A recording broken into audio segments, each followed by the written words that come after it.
आज उड़ीसा में स्वदेश दर्शन की अंतर्गत जो 70 करोड़ रुपया भारत सरकार ने दिया है, मोदी जी की सरकार ने दिया है, उसी के अंतर्गत लगभग 24.5 करोड़ रुपया खर्चा करके गंजाम जिले की इस ऐतिहासिक टाम्परा लेक की एक लेक व्यू पॉइंट बनाया गया है। ये यहाँ की पर्यटन में बहुत बड़ी भूमिका निभाएगी। यहाँ की लोगों की अर्थनीति में, यहाँ की राजस्व वृद्धि में बड़ा महत्वपूर्ण भूमिका निभाएगी। मैं माननीय प्रधानमंत्री नरेंद्र मोदी जी की पूर्वोदय की तहत इस कार्यक्रम को आज लोकार्पण करने का हमें सौभाग्य मिला। ये आने वाले दिनों में इस जिले की अर्थनीति में बड़ा महत्वपूर्ण भूमिका निभाएगी।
आज से 15-18 साल पहले से मैं ये काम कर रहा हूँ और मुझे उसी समय अंदाज लगा कि चिड़िया कम हो रही है हमारी कॉलोनी में। तो ये पूरे कॉलोनी पहले काफ़ी हरी भरी थी, अब कंक्रीट का जंगल हो गया। तो उसी अंदाज से मुझे जो है लगा कि नहीं, चिड़िया को बचाना चाहिए। और अपना प्रेम भी था, बिना चिड़िया के मन लगता नहीं था उस ज़माने में भी।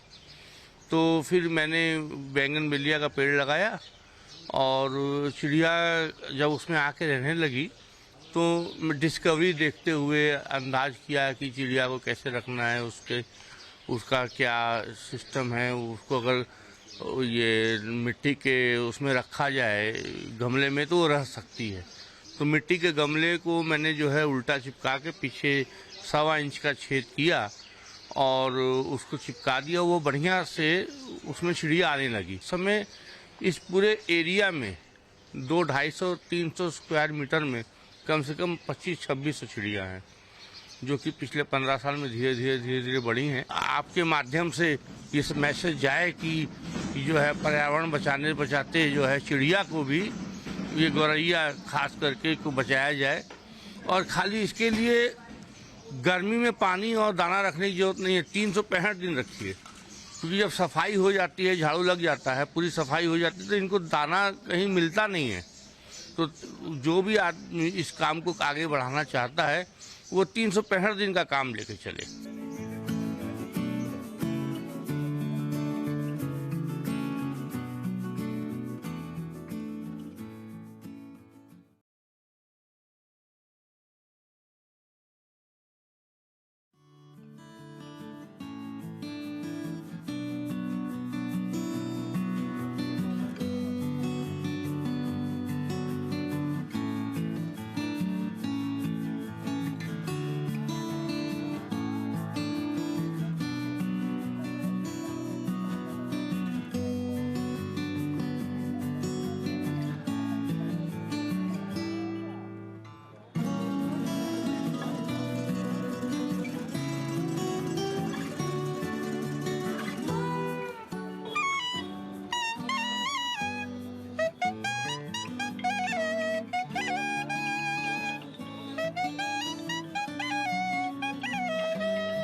जब कोविड ने यहाँ पर भारत में और विश्व में दस्तक दी थी तब लोग एकदम से अवेयर हुए थे और अपने प्रिकॉशन के साथ इससे लड़ने की कोशिश किए थे। समय के साथ कोरोना का असर कुछ कम होने लगा, लेकिन फिर से पुनः नए स्ट्रेन में और नए तरीके से कोरोना पुनः लोगों में आना चालू हो गया है और काफ़ी बड़ी संख्या में केसेस फिर से स्टार्ट हो गए हैं। हमने पुनः जैसे पिछले साल मार्च अप्रैल के समय में हमने जो अभियान चलाया था, म्यूजिक से अट्रैक्ट करके लोगों को लाया जाता है। यही इसी तरह का अभियान ने फिर से चलाया है। इसमें हमारे जो गंधर्व जी हैं, म्यूजिशियन हैं, गाना बजाते हैं, उसके माध्यम से भी लोगों को प्रेरित किया जा रहा है कि अधिक से अधिक लोग इस वायरस के बारे में समझें और बिल्कुल भी लापरवाही न करें, मास्क सदा पहनें, सैनिटाइज़र यूज़ करें और अपने आप को सुरक्षित रखें।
subscribe now and press the bell icon. Never miss an update.